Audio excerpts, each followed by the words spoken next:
Hi అండి. అందరెలా ఉన్నారు? బావున్నారా? ఈరోజు సగ్గుబియ్యం హల్వా సింపుల్‌గా ఎలా ప్రిపేర్ చేసేసుకోవాలో చూసేద్దాం. ఈ సగ్గుబియ్యం హల్వా అనేది టేస్టే కాదండి, ఈ సమ్మర్‌లో ఈ విధంగా సగ్గుబియ్యంతో హల్వా చేసుకొని తింటే శరీరానికి కూడా చలవ చేస్తుంది. ఇంకా ఆలస్యం లేకుండా ఈ హల్వాని ఏ విధంగా ప్రిపేర్ చేసేసుకోవాలో చూసేద్దాం. ముందుగా ఒక బౌల్ తీసుకొని 1 కప్పు వరకు సగ్గుబియ్యాన్ని వేసుకోండి. ఇప్పుడు ఈ సగ్గుబియ్యాన్ని 2, 3 టైమ్స్ అయితే మంచిగా వాష్ చేసేసుకోవాలి. ఈ సమ్మర్‌లో సగ్గుబియ్యంతో చేసే రెసిపీస్ తింటే చాలా మంచిదండి హెల్త్‌కి కూడా. ఈ విధంగా 2, 3 టైమ్స్ అయితే సగ్గుబియ్యాన్ని వాష్ చేసేసుకోవాలి. ఇప్పుడు దీంట్లోకి 1 కప్పు వరకు వాటర్ అయితే పోసేసుకుందాము. ఇప్పుడు మూతైతే పెట్టేసేసుకొని దీనినైతే 4 గంటల పాటు నానబెట్టేసేసుకోవాలి.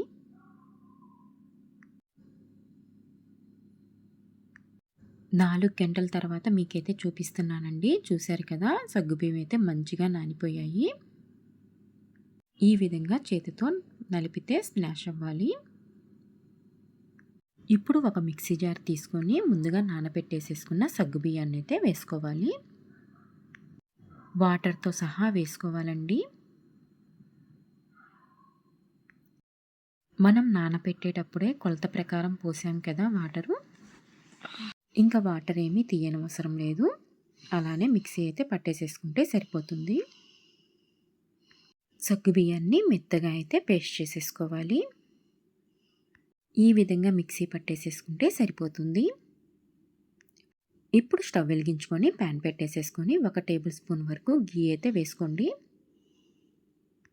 హల్వాలోకి ముందుగా జీడిపప్పునైతే ఫ్రై చేసేసుకుందాము.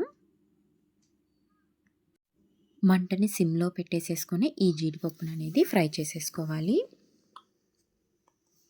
మరీ గోల్డెన్ బ్రౌన్ కలర్ వచ్చేంత వరకు ఫ్రై చేసేసుకోకూడదండి. లైట్‌గా ఫ్రై చేసేసుకుంటే సరిపోతుంది.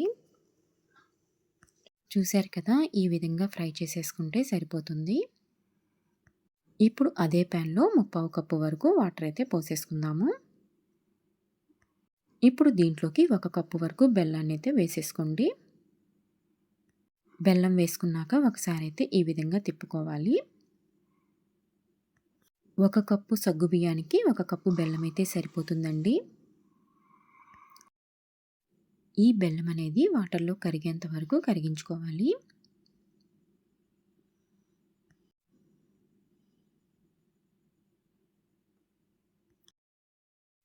చూసారు కదా! బెల్లం కూడా కరిగిపోయింది.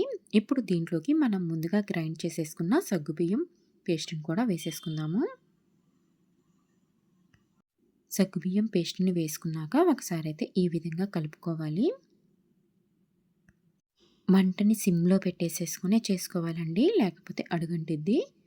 చూసారు కదా! బెల్లం వాటర్‌లో సగ్గుబియ్యం పేస్ట్ అనేది కలిసేటట్టు ఈ విధంగా కలుపుకోవాలి. మనం కలిపే కొద్దీ కలర్ అనేది చేంజ్ అవుతా ఉంటది. చూసారు కదా! ఎక్కడ ఉండలు లేకుండా అయితే మంచిగా అయితే ఈ విధంగా కలుపుతూ ఉండాలి. కలర్ అనేది చేంజ్ అవుతుంది. చూసారు కదండీ! మనం ఏ కలర్‌లో బెల్లం తీసుకున్నామో హల్వా అనేది ఆ కలర్‌లో వస్తుంది.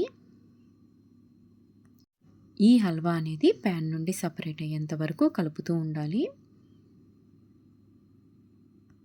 ఇప్పుడు మంటని మీడియం ఫ్లేమ్‌లో పెట్టేసేసుకొని ఈ విధంగా కలుపుతూనే ఉండాలి.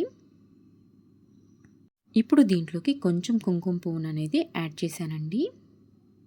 కుంకుమ పువ్వుని యాడ్ చేయటం వల్ల కొంచెం కలరు, టేస్ట్ కూడా ఉంటదని చెప్పేసి నేను యాడ్ చేశాను. ఈ కుంకుమ పువ్వు అనేది కంప్లీట్‌లీ ఆప్షనలే. మీకు కావాలంటే వేసుకోండి, లేకపోతే స్కిప్ చేసేసేయండి. ఇప్పుడు దీంట్లోకి 1 స్పూన్ దాకా నెయ్యినైతే వేసేసుకొని ఒకసారి అయితే ఈ విధంగా తిప్పుకోవాలి. ఇంకా హల్వా రెడీ అవుతుందనగా మనం చివర్లో నెయ్యిని వేసుకోవటం వల్ల టేస్ట్ అయితే చాలా బాగుంటుంది. చూసారు కదండి! హల్వా అనేది ప్యాన్ నుండి సెపరేట్ అవుతుంది. హల్వా అనేది రెడీ అయిపోయింది. ఇప్పుడు దీంట్లోకి మనం ముందుగా వేయించుకున్న జీడిపప్పులను కూడా వేసేసుకొని ఒకసారి అయితే కలిపేసేసుకుందాము. నేను దీంట్లోకి ఇలాచీ పౌడర్‌ని అయితే యాడ్ చేయలేదు. మీకు కావాలి అంటే ఇలాచీ పౌడర్‌ని కూడా వేసుకోవచ్చు. ఈ హల్వా రెడీ అవ్వటానికి ఎక్కువ టైం కూడా పట్టదండి. చాలా సింపుల్‌గా అయితే ఈ హల్వానైతే ప్రిపేర్ చేసేసుకోవచ్చు. మనం ఈ హల్వాలో షుగర్‌ని యాడ్ చేయలేదు కాబట్టి పిల్లలకు కూడా హ్యాపీగా అయితే పెట్టేయొచ్చు.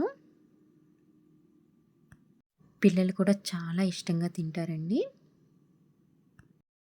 చూశారు కదా! ఈ సగ్గుబియ్యం హల్వా అయితే టేస్ట్ చాలా బాగుందండి. మీరు కూడా ఒకసారి అయితే ట్రై చేయండి.